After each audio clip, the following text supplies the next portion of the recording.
नमस्कार साथियों, आपका फागणा जीके में हार्दिक अभिनंदन है। आज अपन भारत के भूगोल से संबंधित जो सामान्य जानकारियाँ हैं वो लेंगे, वो भी नक्शे के माध्यम से। यदि आप नक्शे के माध्यम से पढ़ते हैं ना तो वो जल्दी से याद होता है और दिमाग में भी जल्दी से बैठता है। तो इसको अपन देखते हैं। पहला है अपना, देखो, भारत के लौह इस्पात उद्योग। भारत के लौह इस्पात उद्योग कारखाने कहाँ कहाँ है भारत में, कौन कौन सी जगह हैं, वो देखते हैं इसमें। देखो, तो इसमें देखते हैं अपन सबसे पहले ये जो इलाका है, इस इलाके में सबसे ज़्यादा भारत का लौह इस्पात उद्योग है। इसके अलावा फिर इस इलाके में, इन दोनों इलाकों में, इसको तो बोलते हैं, ये वाला तो है नागपुर का पठार। ये कौन सा है? नागपुर का पठार। ये जो दिख रहा है जो गोले में, नागपुर के पठार वाला जो एरिया है, इसके आसपास का इलाका है। यहाँ सबसे ज़्यादा लौह इस्पात उद्योग और कोयला उद्योग दोनों ही है। और जो दक्षिण भारत में है वो कर्नाटक और तमिलनाडु का जो इलाका है, यहाँ पर भी सबसे ज़्यादा लौह इस्पात उद्योग कारखाने हैं। तो कौन कौन से हैं, क्या क्या हैं, उनको देखते हैं। देखो, अपने सबसे पहले देखो, अपने को इधर दिखाई दे रहा है, यहाँ पर जो दुर्गापुर है, ये पश्चिम बंगाल में है। दुर्गापुर कौन से राज्य में? दुर्गापुर पश्चिम बंगाल में। ये दुर्गापुर कहाँ है? पश्चिम बंगाल में है। इसके ऊपर जो बर्नपुर है, ये देखो बर्नपुर, ये भी पश्चिम बंगाल में ही है। यहाँ इस डॉट डॉट डॉट लगा हुआ है इसके ऊपर, यहाँ है। बोकारो, बोकारो आपका झारखंड में है। जमशेदपुर भी झारखंड में है। बोकारो और जमशेदपुर ये दोनों कहाँ कहाँ हैं? झारखंड में है। बोकारो और जमशेदपुर लौह इस्पात उद्योग कारखाने। यहाँ पर राउरकेला, ये राउरकेला भारत का प्रसिद्ध लौह इस्पात उद्योग कारखाना है। यहाँ पर काफ़ी बड़ा उत्पादन होता है और विदेशों में भी निर्यात होता है, जो लौह अयस्क निकाला जाता है उससे। तो राउरकेला कहाँ पर है? ये उड़ीसा में। ये कौन सा स्टेट है? इससे पहले अपन ने भारत के राज्य की श्रृंखलाएं पढ़ चुके हैं, तो उसमें आप आसानी से समझ गए होंगे कि भारत में कौन कौन से राज्य कहाँ कहाँ है। तो अपन देखते हैं, राउरकेला देखते हैं, जानते हैं उड़ीसा है। उड़ीसा की राजधानी क्या है? भुवनेश्वर। पहले देख लिया था। ये भिलाई है, देखो ये भिलाई, ये भिलाई कारखाना है। ये कहाँ पर है? ये जो राज्य है, कौन सा राज्य है ये? छत्तीसगढ़। कौन सा राज्य है ये? छत्तीसगढ़। यहाँ पर ये कौन सा है? ये वाला है झारखंड। और ये है उड़ीसा। और ये पूरा का पूरा यहाँ से लेकर के यहाँ तक वाला ये है पश्चिम बंगाल। तो पश्चिम बंगाल में कौन कौन से हैं? बर्नपुर और दुर्गापुर दो तो पश्चिम बंगाल में है।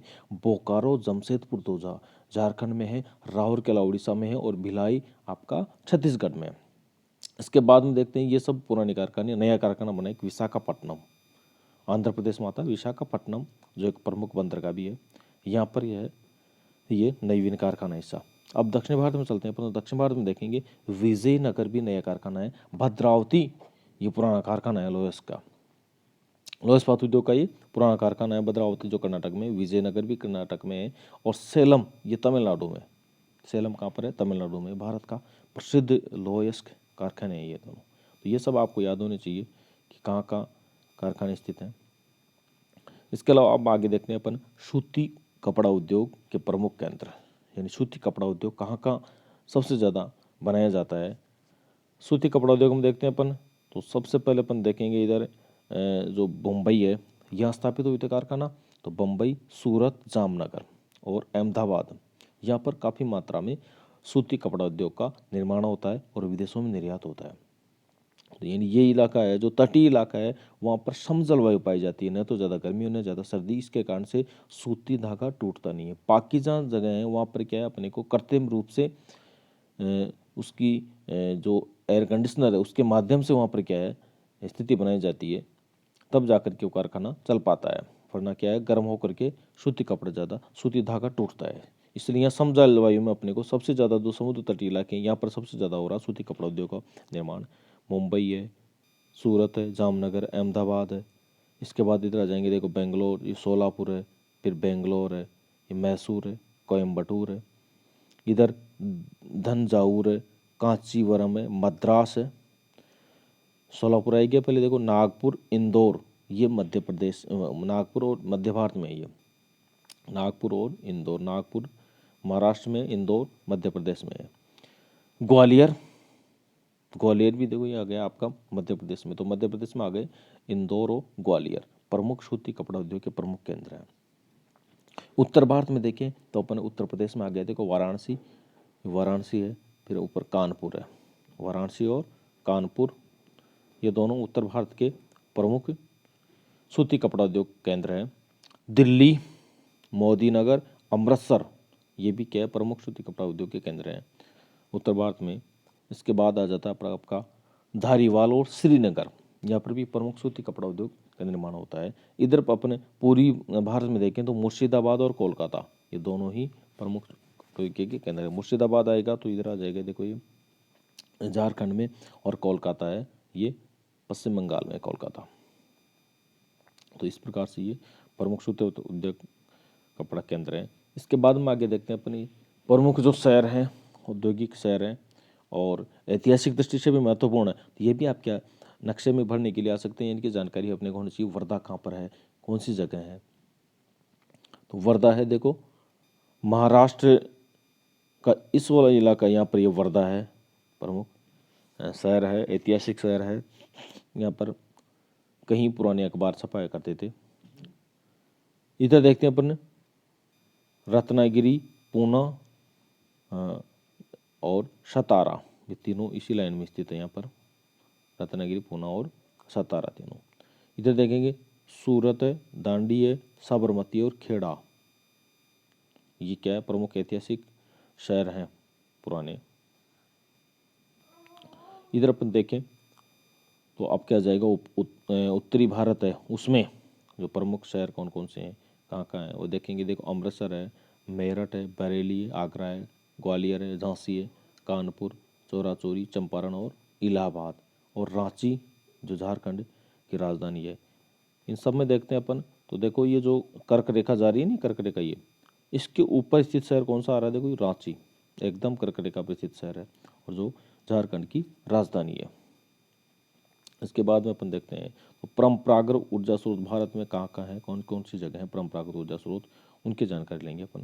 तो परंपरागत ऊर्जा जो स्रोत हैं वो कहाँ कहाँ है, कौन कौन सी जगह है, वो देखते हैं अपन। परंपरागत ऊर्जा स्रोत में देखें तो अपन देखो इसमें एक तो कोयला क्षेत्र है, कोयला की खानें हैं, तेल क्षेत्र है और प्राकृतिक गैस और कुछ पाइपलाइन भी बताएगी यहाँ पर। तो ये पाइपलाइन कहाँ कहाँ कौन कौन सी जगह है वो अपन देखेंगे सब में। कोयला क्षेत्र है अपन देखा, देखो झरिया, रानीगंज और बोकारो, ये नागपुर का पठार है, यहाँ पर है ये। देखो ये झरिया, रानीगंज और बोकारो ये प्रमुख कोयला क्षेत्र है। यहाँ पर काफ़ी मात्रा में कोयले का उत्पादन होता है। इसके अलावा अपन देखें तो इधर देखो ये कोरबा है, सिंगरौली है, ये भी क्या है, कोयले की खानी है नवीन वहाँ पर। एक ये तलचर है उड़ीसा में, यहाँ पर भी कोयला का उत्पादन काफ़ी होता है। इधर देखिए अपन नीचे देखते हैं अपन, देखो सिंगरौली तो है देखो आपके मध्य प्रदेश में, और सिंगरेनी है यहाँ तेलंगाना में। सिंगरेनी कहाँ पर है, ये तेलंगाना। सिंगरेनी ये अलग, सिंगरेनी अलग है और सिंगरौली अलग है, सिंगरौली यहाँ पर है। नीचे नेवेली, ये लिग्नाइट कोयले की जो प्रमुख खान है नेवेली, तमिलनाडु में, वो यहाँ पर है नेवेली। और इसके पास में ये जो इलाका दिखाई दे रहा है ये क्या है, प्रमुख मुख्य सुरक्षित प्राकृतिक गैस, नेचुरल गैस है, वो यहाँ से नेवेली के पास में से निकाली जाती है। इसके अलावा अपन देखें इधर आए अपन पश्चिमी भारत में, तो मुंबई हाई में देखो वसीन वाला इलाका ये प्राकृतिक गैस के लिए प्रसिद्ध है, वसीन। इसके बाद मुंबई हाई अपतटीय, जहाँ पर पेट्रोलियम और कोयले की खाने तो नहीं है, यहाँ पर क्या प्राकृतिक गैस मुंबई हाई में और वसीन में। इधर ऊपर देखते हैं हजीरा है, अंकलेश्वर है, कलोल है, वडोदरा है, ये भी क्या है, अपने ऊर्जा के जो स्रोत हैं, परंपरागत ऊर्जा स्रोत हैं, उनके लिए प्रसिद्ध है, केंद्र है ये। ऊपर अपन देखेंगे ये राजस्थान में है, कहाँ कहाँ है राजस्थान में, देखो एक तो देखो अंता जो है, यहाँ पर भी क्या है, प्राकृतिक ऊर्जा स्रोत का निर्माण किया जा रहा है। यहाँ पर जो जैसलमेर वाले इलाके में यहाँ पर क्या प्राकृतिक गैस का उत्पादन हो रहा है। गुड़गांव, दिल्ली, सोनपत, यह है गुड़गांव, दिल्ली, सोनपत, बरबला और शाहिदाबाद, ये भी प्रमुख प्राकृतिक ऊर्जा केंद्र हैं। इधर शाहजहाँपुर है, औरैया, जगदीशपुर है, एमपी में ये सभी। और इधर अपन चलेंगे अपन पूर्वी भारत में, तो आप यहाँ पर देखो पूर्वी भारत में देखें अपन, तो यहाँ पर देखो मैकम है, मोरन है, शिवसागर है, झिंसी है, नाहरकटिया है और वजीरा है। यहाँ पर क्या है, ये प्रमुख परंपरागत ऊर्जा स्रोत के केंद्र रहे हैं। इसके बाद में अपन देखते हैं जल विद्युत केंद्र, कहाँ कहाँ जल विद्युत का निर्माण हो रहा है, बांध बना करके या और नदी में रोक करके पानी को जल विद्युत का निर्माण किया जा रहा है।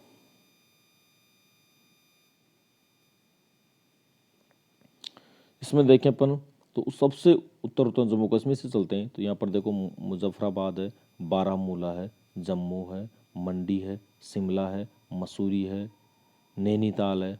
इधर से तो अपन देखो अमृतसर, नांगल, शालवा, बहादुराबाद, चित्तौड़, भोला, सुमेरा, ये सब क्या है, यहाँ पर जल विद्युत केंद्र बने हुए हैं। जल विद्युत केंद्र बने हुए हैं और जल विद्युत का निर्माण होता है।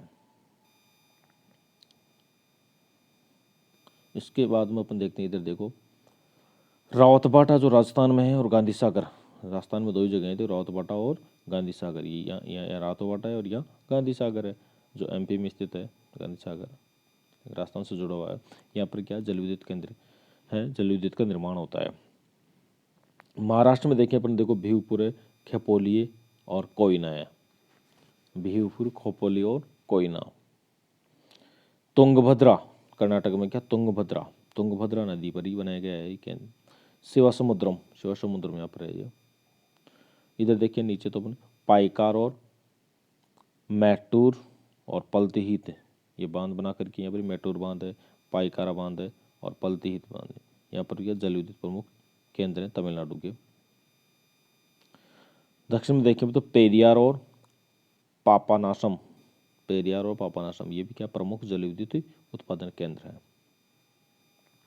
इधर देखेंगे पूरी भारत में तो हीराकुंड प्रमुख जल विद्युत केंद्र और एक बांध है प्रमुख हीराकुंड, यहाँ पर जल विद्युत का निर्माण होता है जो महानदी पर है। रिहंद बांध यहाँ पर है, देखो ये छत्तीसगढ़ में रिहंद है।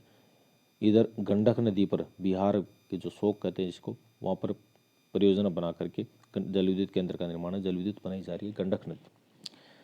इधर देखेंगे अपन झारखंड में आएंगे तो दामोदर घाटी, जो झारखंड और पश्चिम बंगाल दोनों में स्थित है दामोदर घाटी, भारत की प्रमुख नदी घाटी परियोजना है जो अमेरिका की टेनेसी वैली के हिसाब से बनाई गई है।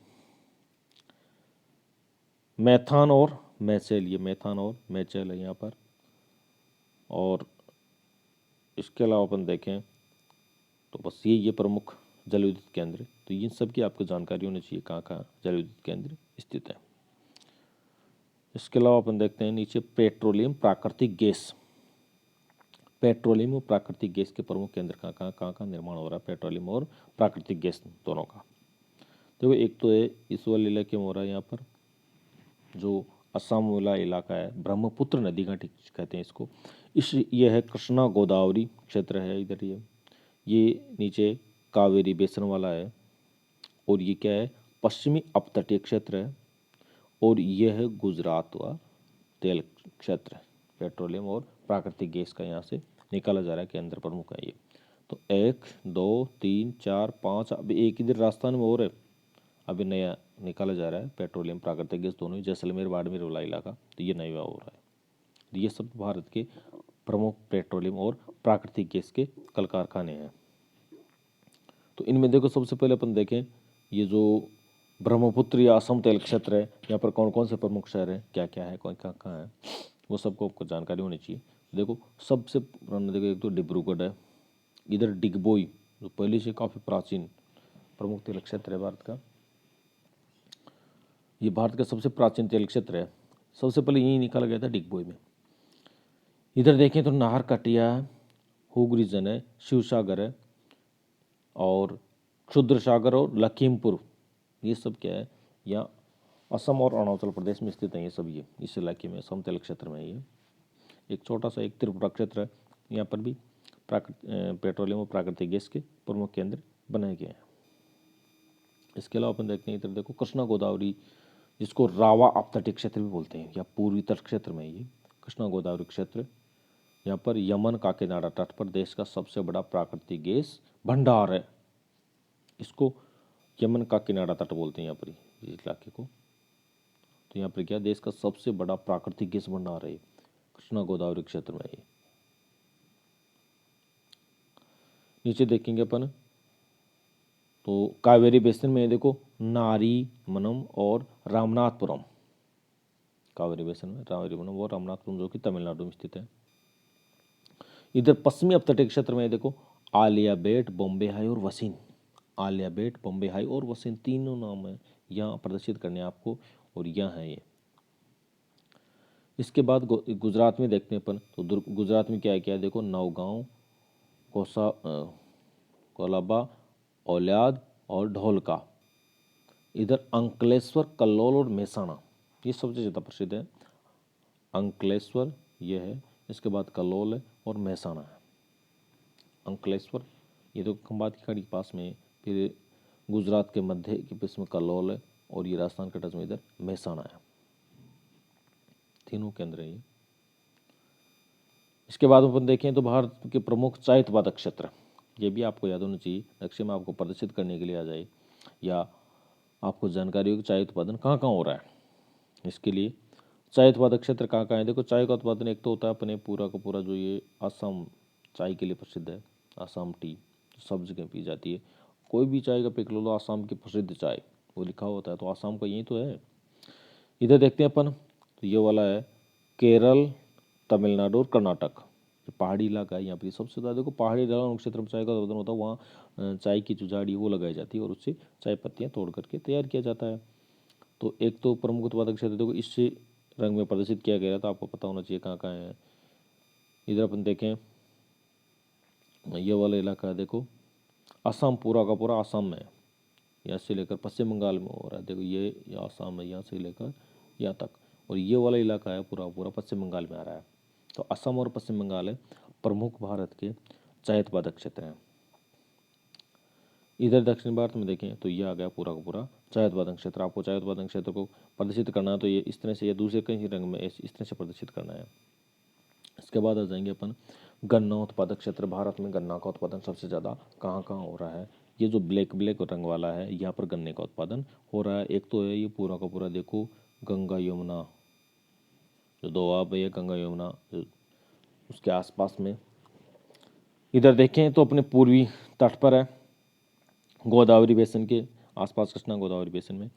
इधर है आपका पूरा का पूरा पश्चिमी तट पर यहाँ, और ये गुजरात में, यहाँ पर सबसे ज़्यादा गन्ने का उत्पादन होता है। ये पूरा इसमें आ गया देखो, उत्तर प्रदेश आ गया, और इधर आपका उत्तरांचल आ गया, पंजाब हरियाणा का जो नदी इलाका है वो आ गया, हिमाचल तक गन्ने का उत्पादन होता है।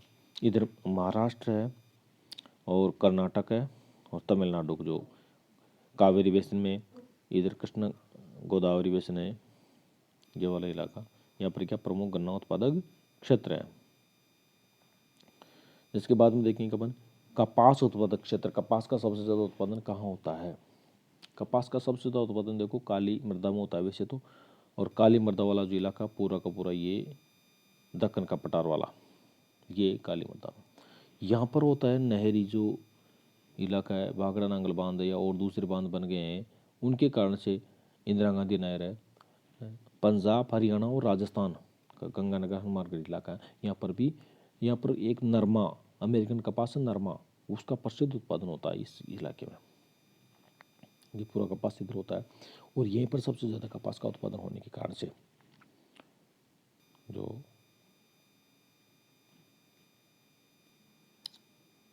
और इसमें दक्षिण भारत में देखें तो यहाँ पर भी जो तमिलनाडु का इलाका है पूरा का पूरा तमिलनाडु में है, ये इलाका पूरा का पूरा तमिलनाडु में है। इधर केरल, यहाँ से इधर इधर गया केरल, केरल की जो पहाड़ियाँ इसके इधर में, यहाँ पर भी प्रमुख कपास उत्पादक क्षेत्र है ये।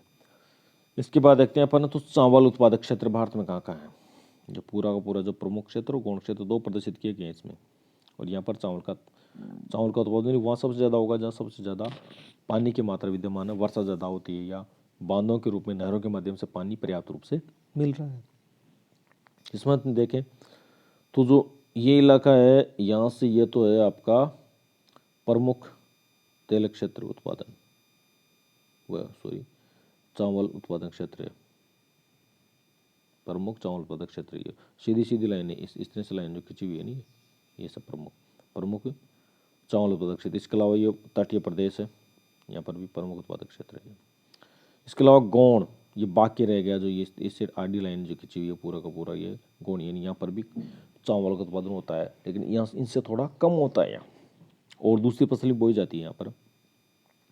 प्रमुख क्षेत्र चावल उत्पादक क्षेत्र तो ये है, और गौण क्षेत्र इस तरह से है, जिसमें आ गया आपका पूरा का पूरा आ गया, इधर पंजाब आ गया पूरा, हरियाणा और राजस्थान के गंगानगर हनुमानगढ़ है वो भी आ गए, इधर आपके आ गया उत्तर प्रदेश जो पश्चिमी भाग है वो, पूर्वी उत्तर प्रदेश, बिहार, पश्चिम बंगाल और उड़ीसा के तटीय क्षेत्र, इधर आंध्र प्रदेश के तटीय क्षेत्र, ये तो हैं प्रमुख चावल उत्पादक क्षेत्र।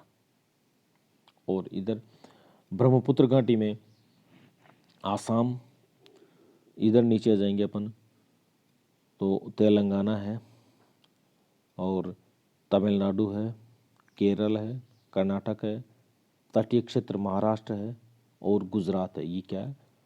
गौण चावल उत्पादक क्षेत्र है।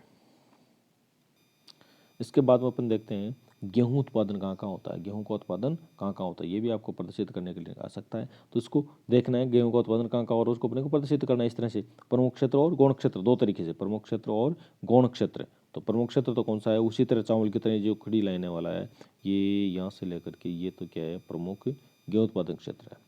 जो चावल का गौण उत्पादक क्षेत्र था वहाँ पर गेहूँ सबसे ज़्यादा हो रहा है, क्यों चावल कम हो रहा था तो गेहूँ सबसे ज़्यादा है, और जो चावल का सर्वाधिक प्रमुख क्षेत्र था वहाँ पर गेहूं का गौण क्षेत्र है, यानी वहाँ पर गेहूं कम मात्रा में बोया जा रहा है। ये सब देखो, ये यहाँ पर गेहूं कम मात्रा में, चावल सबसे ज़्यादा होता है यहाँ। और इसके अलावा कुछ इधर जो राजस्थान का इलाका है यहाँ पर भी क्या है, गेहूँ का उत्पादन, सरसों ज़्यादा होती है वहाँ पर, लेकिन गेहूँ भी बोया जाता है। तो ये है गेहूँ के प्रमुख क्षेत्र और गौण क्षेत्र।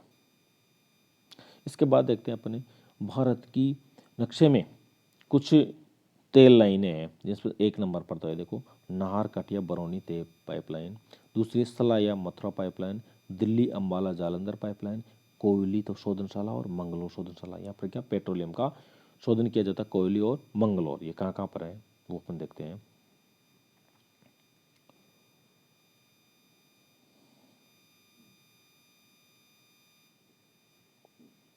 सबसे पहले देखें नाहर कटिया बरौनी पाइपलाइन कहाँ पर है, नाहर कटिया और बरौनी। देखो नाहर कटिया था अपने असम में, अपने अभी पहले देखा था, तो यहाँ से लेकर के पूरा का पूरा, यहाँ से शुरू होता है, यहाँ से लेकर के यहाँ तक आ रहा है पूरा, नाहर कटिया से बरौनी। बरौनी है बिहार में, यहाँ पर तेल पाइपलाइन, यहाँ डिब्रूगढ़ डिबगो, ये वहाँ से जो तेल का उत्पादन होता है उसको यहाँ बरौनी जो शोधनशाला है वहाँ तक लाया जा रहा है, और यहाँ करके उसको शुद्ध किया जा रहा है। ये तो होगी नाहर कटिया बरौनी पाइपलाइन। आपको प्रदर्शित करने के लिए है कि नाहर कटिया बरौनी पाइपलाइन को प्रदर्शित कीजिए, तो सीधा सर यहाँ से ऐसे लाइन खींच के प्रदर्शित कर देना, यहाँ से लेना इस तरह से। दूसरा है आपका देखो सलाया मथुरा पाइपलाइन, सलाया मथुरा पाइपलाइन, ये मथुरा जी है और यहाँ से लेकर के सलाया तक, ये पूरा का पूरा सलाया मथुरा पाइपलाइन है, जो राजस्थान से होकर के भी जा रही है। सलाया पड़ता है आपका गुजरात में, वहाँ से जो तेल का उत्पादन होता है वो मथुरा शोधनशाला वहाँ तक लाया जाता है, वहाँ से दूसरे राज्य में पहुँचाया जाता है। इसके बाद देखो दिल्ली अंबाला जालंधर पाइपलाइन, पेट्रोलियम का परिवहन करने के लिए, ये दिल्ली से अंबाला जालंधर पाइपलाइन, ये जालंधर है, यहाँ पर लास्ट में पंजाब का उत्तरी शहर, बीच में अंबाला आता है, तो ये है जालंधर, अंबाला और दिल्ली, तीनों शहरों को मिलाने वाली पाइपलाइन है ये, दिल्ली अंबाला जालंधर पाइपलाइन। तो तीन तो पाइपलाइन है, एक तो आपकी देखो नाहर कटिया बरौनी, दूसरी सलाया मथुरा और तीसरी दिल्ली अंबाला जालंधर।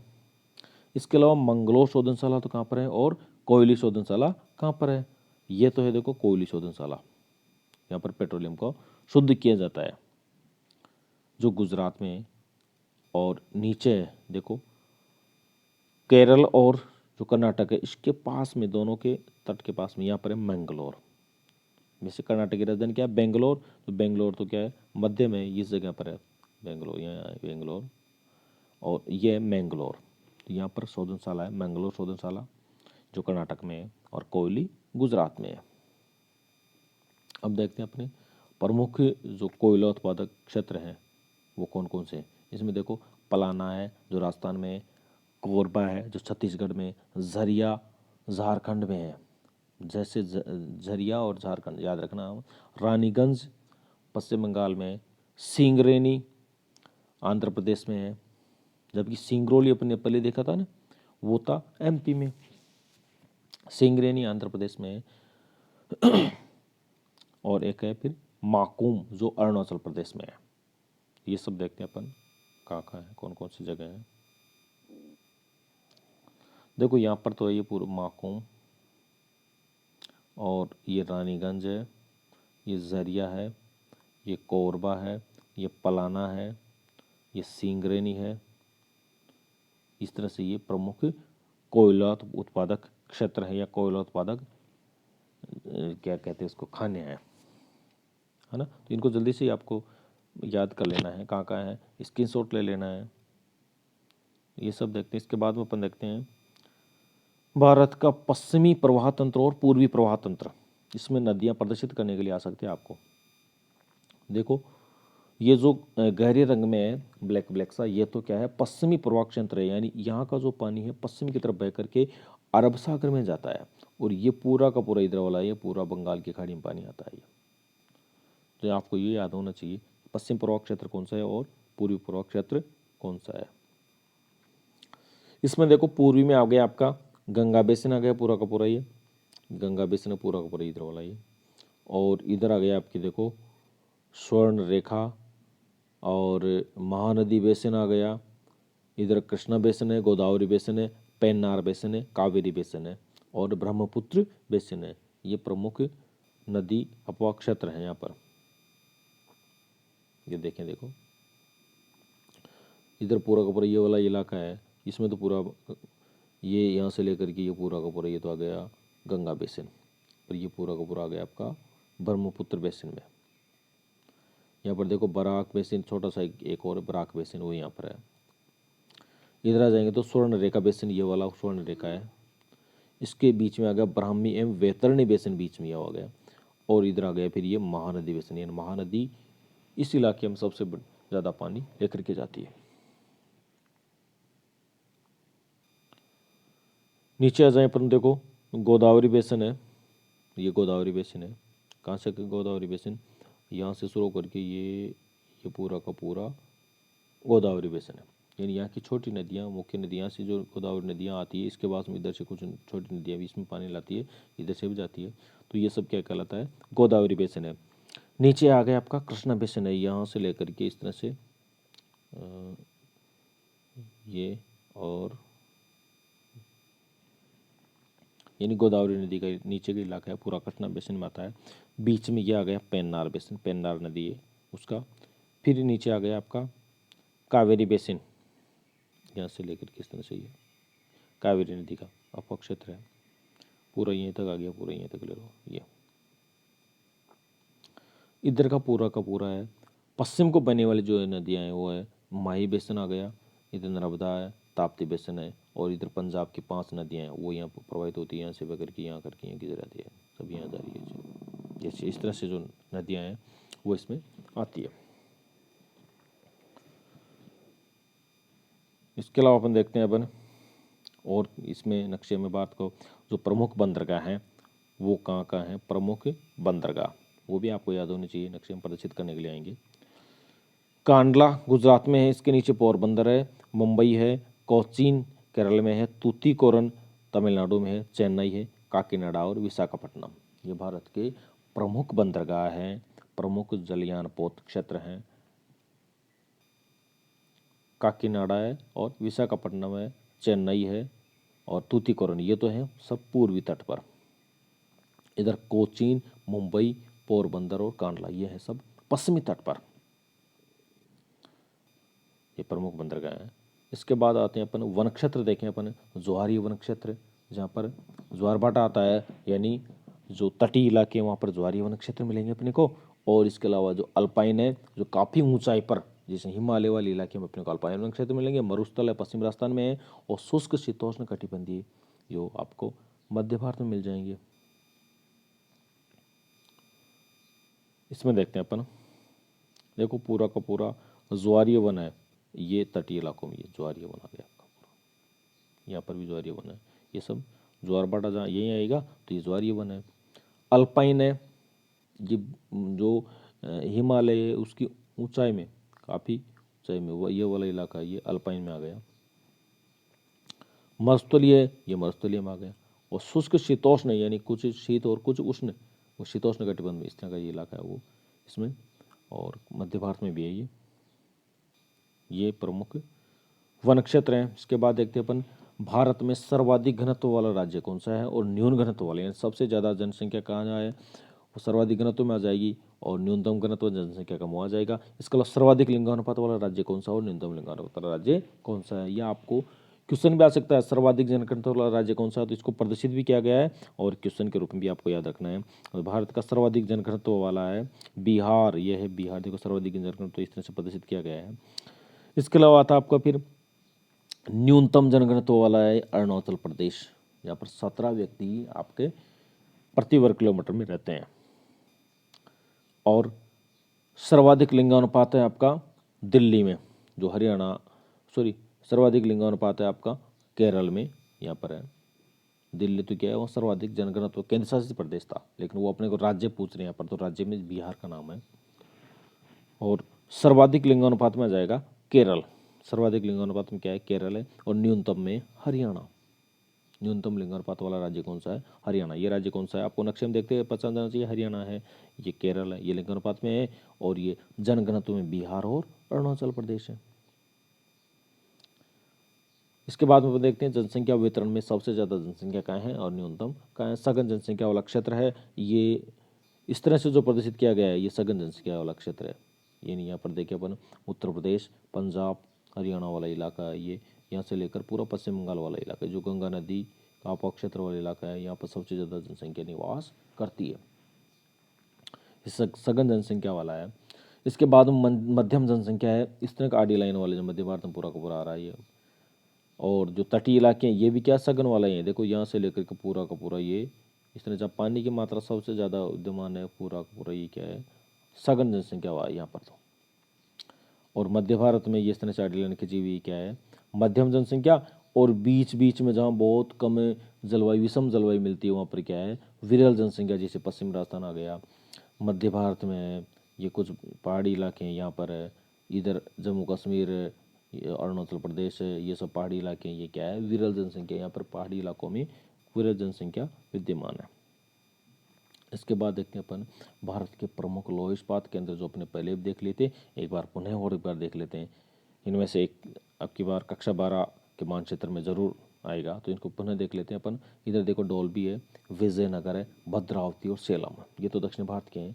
और इधर पश्चिमी वाला इलाका है इस तरह से, इसमें है ये विजयनगर, डोल्बी, भद्रावती और सेलम। भद्रावती कर्नाटक में, सेलम तमिलनाडु में, विजयनगर भी कर्नाटक में, डोल्बी महाराष्ट्र में। विशाखापट्टनम आंध्र प्रदेश में, ये विशाखापट्टनम, गोपालपुर, भिलाई झारखंड में आ गया आपका। इधर पारादीप है, ये उड़ीसा में, और राउरकेला उड़ीसा में है, गोपालपुर उड़ीसा में, ये तीन तो उड़ीसा में आ गए पूरे आपके। जमशेदपुर झारखंड में आ गया, बोकारो झारखंड में आ गया, बोकारो और जमशेदपुर दोनों ही। बर्नपुर और दुर्गापुर, ये बर्नपुर और दुर्गापुर दोनों पश्चिम बंगाल में है, दुर्गापुर और और बर्नपुर यहाँ पर। ये भारत के प्रमुख लौह इस्पात केंद्र हैं। इस तरह ये नक्शा यदि आप देख लेते हैं तो पूरा का पूरा नक्शा इसमें से ही मिलेगा आपको 100% रूप से। मैं कहता हूँ इस तरह के नक्शे को आप इस तरह का खाली नक्शा लीजिए और उसमें प्रदर्शित करना सीखिए, आसानी से आप इसको सीख जाएंगे कहाँ कहाँ कौन कौन, बार बार 2-3 बार देखेंगे तो आसानी से सीख जाएंगे। तो धन्यवाद।